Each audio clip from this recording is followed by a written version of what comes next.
High, hello everyone. আশা করি তোমরা রেসিপিটি দেখেই বুঝে নিয়েছো আজকে কি রেসিপি শেয়ার করতে চলেছি। একদম কম টাইমে যাদের হাতে একদম সময় থাকে না তারা এই স্পেশাল ম্যাগিটি একবার বানিয়ে খেতে দেখতে পারো। ভীষণ টেস্টি। প্রথমেই দিয়ে দিলাম সাদা তেল। এবার তেলটা ভালো করে গরম করে তাতে ডিম ফাটিয়ে দিয়ে দিন। এবার ডিমের ওপর ছড়িয়ে দিন সামান্য নুন আর সামান্য গোলমরিচের গুঁড়ো। এবার ডিমটাকে একটু বেশ ভালো করে ভাজা ভাজা করে তুলে রাখুন। এবার ডিম ভাজার সেই তেলেই দিয়ে দিলাম আরও সামান্য সাদা তেল। এবার তাতে দিয়ে দিলাম পেঁয়াজ কুচি। পেঁয়াজটাকে একটু লালচে লালচে করে ভেজে নিয়েই তার ওপর দিয়ে দিন বেশ কতগুলো রসুন কুচি আর কাঁচা লঙ্কা কুচি।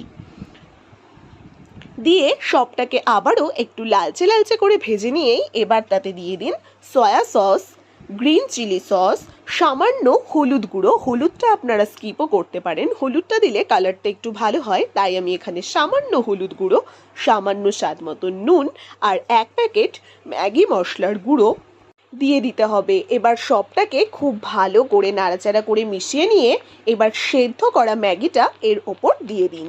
এবার ম্যাগিটা দিয়ে খুব ভালো করে নাড়াচাড়া করে মিশিয়ে নিন। এতে কালারটাও ভীষণ সুন্দর আসে আর খেতেও দারুণ টেস্টি হয়। আমার কাছে তো এই ম্যাগিটা খুবই ভালো লাগে। এবার সবটাকে মিশিয়ে নিয়ে তাতে দিয়ে দিন ভেজে রাখা ডিমের ভুজিয়া আর দিয়ে দিতে হবে বেশ খানিকটা ধনেপাতা কুচি। যারা পছন্দ না করেন তারা ধনেপাতাটা স্কিপও করতে পারেন। এবার তাতে গ্যাসের ফ্লেম একদম অফ করে দিয়ে তাতে দিয়ে দিন 1 চামচ অরিগানো আর 1 চামচ মিক্সড হার্ব। 1 চামচ চিলি ফ্লেক্সও এখানে দিতে পারেন। এবার সবটাকে হালকা মিশিয়ে নিলেই একদম তৈরি এই টেস্টি টেস্টি ভাজা ভাজা স্টাইলে ম্যাগি। আপনারা বাচ্চাদের টিফিনে বা যে কোনো দিন সকালের ব্রেকফাস্ট বা ইভিনিং স্ন্যাক্সের জন্য বানিয়ে ফেলতে পারেন এই টেস্টি টেস্টি ম্যাগির রেসিপিটি।